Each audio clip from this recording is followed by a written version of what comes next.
ఓం శ్రీ గురుభ్యో నమ.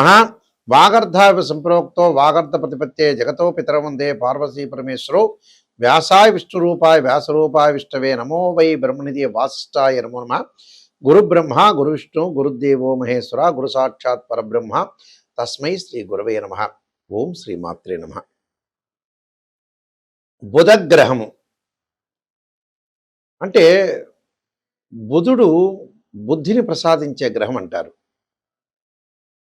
ఈ బుధగ్రహం వల్ల ఆలోచనలు ప్రణాళికలు సరైన సమయంలో సరైన నిర్ణయాలు తీసుకోవటము, మనకి భగవంతుడి జీవితంలో ఆరోగ్యపరంగా ఇబ్బందులు కలుగుతున్నాయంటే ఒక హింట్ ఇస్తుంటట.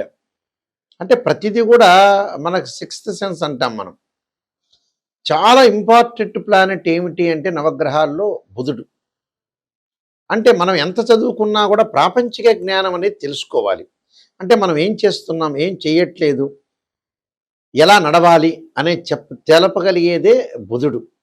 అంటే బుద్ధిని వికసించుకోవాలి, బుద్ధి అనుకూలంగా ఉంటేనే అనుకూలంగా ఉంటుంది అని అర్థం. ఇక్కడ బుధుడు ఫిబ్రవరి 3వ తారీఖు నుంచి రాత్రి 9:52 బుధుడు కుంభరాశిలో సంచారం చేస్తాడు. రమారమి ఏప్రిల్ 11వ తారీఖు వరకు కూడా ఉంటాడు ఇక్కడ. అంటే బుధగ్రహం ఏమిటి? ఫిబ్రవరి, మార్చి, ఏప్రిల్ అంటే ఎక్కువ రోజుల పాటు బుధుడు కుంభరాశిలో సంచారం చేస్తాడు. ఈ కుంభరాశిలో సంచారం చేసేటప్పుడు ఎలాంటి ఫలితాలు జరగబోతున్నాయి అనేది, కుంభరాశిలో బుధుడు ఉండి అందులో మళ్ళీ బుధుడు కూడా వక్రారంభం అవుతుంది. అంటే ఫిబ్రవరి 26 నుంచి వక్రస్థితిలో కూడా ఉంటాడు. అంటే వక్రస్థితిలో జరగటము, కుంభంలో ఉండటం వల్ల ఎలాంటి ఫలితాలు జరగబోతున్నాయి, ఎలాంటి నిర్ణయాలు తీసుకోబోతున్నారు, ద్వాదశ రాశులకు మనం తెలుసుకుందాం. వృషభ రాశి వాళ్ళకి కుంభంలో బుధుడు యొక్క సంచారం వల్ల ఎలాంటి ఫలితాలు జరుగుతాయి అంటే, ద్వితీయాధిపతి పంచమాధిపతి ఈ బుధుడు వీళ్ళకి దశమ స్థానంలో ఉండటం వల్ల ఎలాంటి ఫలితాలు జరుగుతాయి. దశమ స్థానంలో ఉండటం వల్ల కుటుంబంలో చిక్కులు రాకుండా చూసుకోండి. అకారణ కలహాలు, మధ్యవర్తిత్వం విషయంలో కొంత జాగ్రత్తగా ఉండండి.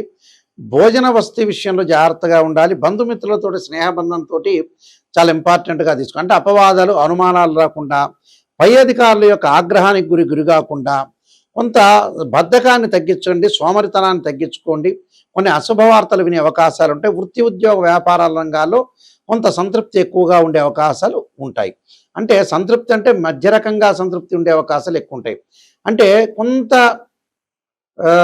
మనం ఏదైతే విధానాన్ని అనుసరించాలో ఆ విధానాన్ని అనుసరించి ముందుకు వెళ్ళండి. బుధగ్రహం అనుకూలంగా లేని వాళ్ళు, బుధుడు గోచారీత్యా 2, 4, 6, 11 స్థానాల్లో మంచి చేస్తాడు బుధగ్రహము.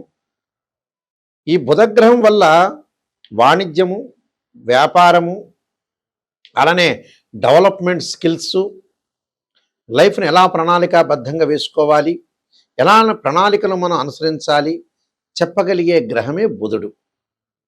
అంటే బుధారిష్టేత్ సంప్రాప్తే బుధ పూజాంచకారయేత్ బుధ ధ్యానం ప్రవక్ష్యామి బుద్ధి పీడోపశాంతే అంటారు. అంటే బుద్ధి, సరైన బుద్ధి ఉండాలి, వ్యసనాలకు బానిస కాకూడదు, ఏం చేస్తున్నామో తెలుసుకోవాలి. స్త్రీయ లోపం పెరుగుట పెద్ద విద్య, లోపం ఎరిగిన వాడే పూర్ణవుతాడు. అంటే బుధుడు చాలా ఇంపార్టెంట్. అయితే ఈ మధ్యకాలంలో మన వాళ్ళు చేసే చాలా తప్పులు ఉన్నాయండి. ఒక జాతకాన్ని చూపించుకునేటప్పుడు ఒక గురువు గారి దగ్గరికి వెళ్ళినప్పుడు గురువుగారు నిజాన్ని చెప్పండి అనేది చాలా ఇంపార్టెంట్ ఇక్కడ. ఈ మధ్యకాలంలో చాలామంది కూడా ఏంటంటే పాపం నెగిటివ్ని వినట్లేదు. నెగిటివ్ అంటే చాలా ఇష్టం ఉండదు, వాళ్ళు చాలా ఆమడ దూరంలో ఉంటున్నారు. పాజిటివ్ చెప్పి జ్యోతిష్యులు పొగిడితే ఆ ఆస్ట్రాలజీ చాలా మంచివాడు. అంటే ఎందుకంటే ఆస్ట్రాలజీలో మీరు కన్సల్టింగ్ ఫీజు ఇవ్వటం, మన ఇంటి పక్కన వాళ్ళదే పొగడమని చెబితే పొగుడతారు. మన ఇంట్లో భార్యాభర్తలు వాడు భర్తని చెప్తే భార్య పొగుడతారు, భార్య చెబితే భర్త పొగుడతాడు. ఆస్ట్రాలజీని అప్రోచ్ చేయాల్సిన అవసరం లేదు. దిస్ ఇస్ ద ట్రూది, రియలిస్టిక్గా చెప్తున్నాను నేను.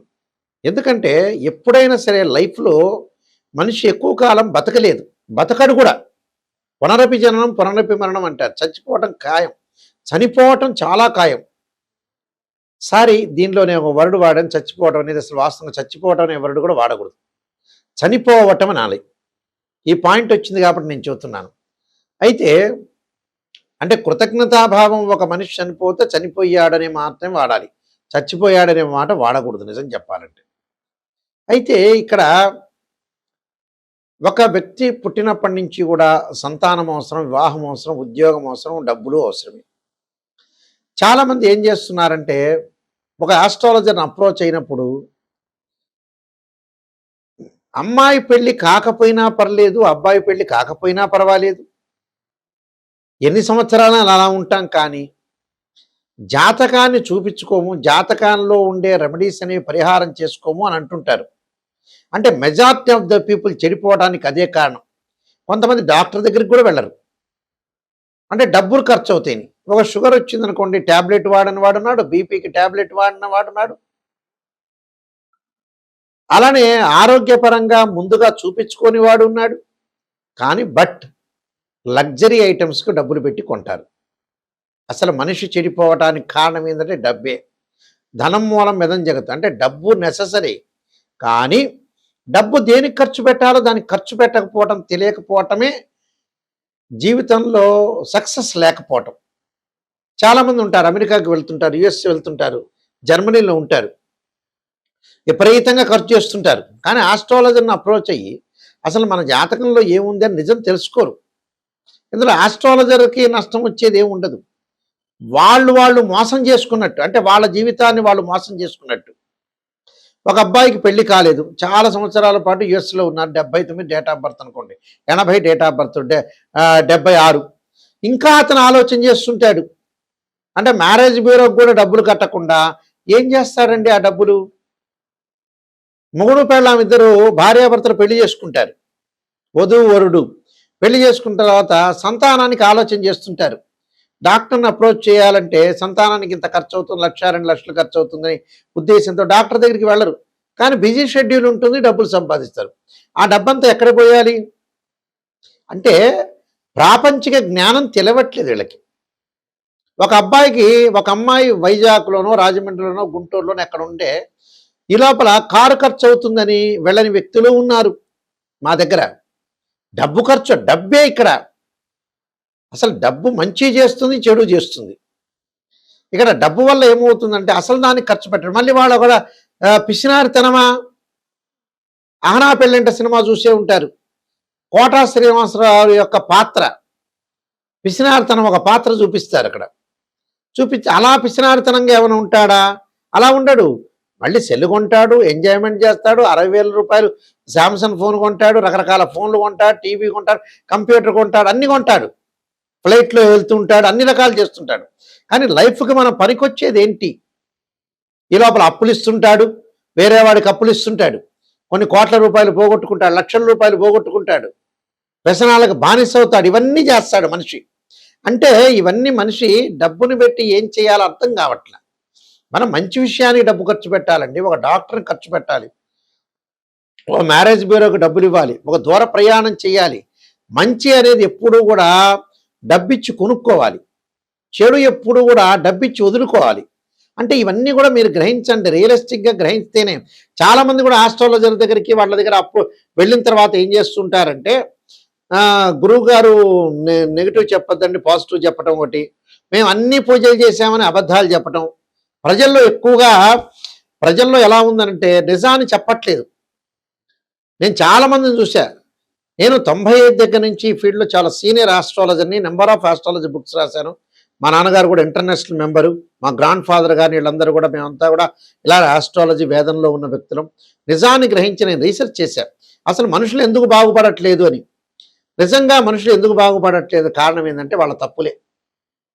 వాళ్ళు నిజాన్ని చెప్పకపోవటం, సరైన విధానాన్ని చేయలేకపోవటం, డబ్బును ఖర్చు పెట్టలేకపోవటం. అంటే ఇవన్నీ కూడా జీవితంలో వీళ్ళు చేయాల్సిన తప్పులు ఏంటంటే వీళ్ళే స్వయంకృత అపరాధం అంటారు. ఇవన్నీ వీళ్ళు చేసే తప్పులే నిజం చెప్పాలంటే. కాబట్టి అలాంటివి చేసుకోవద్దండి.